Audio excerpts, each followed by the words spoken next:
Sa Negros Occidental naman, masobra 4 million pesos nga balor sang iligal nga droga na kumpiskar sa Kabangkalan City. Nakatutok Aileen Pedreso.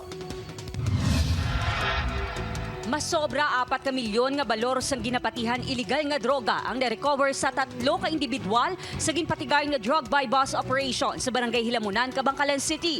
Sunod sa kapulisan, ang 3 ka mga sospek ang na-monitor nga nagapatigayon sa iligal nga operasyon sa lugar. Dari sa area na consummate ang transaksyon nila, no?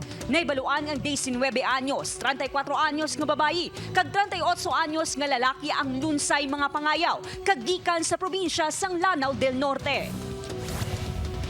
Isa naman ka street-level individual kag newly identified individual ang nadakpan sa ginpatigay nga boy bus operation sa Barangay E. Lopez, Silay City. Ginkilala ang mga sospek nga sanday Larry de la Fuente, 56 anyos, kag Joy Mi Agar, 46 anyos.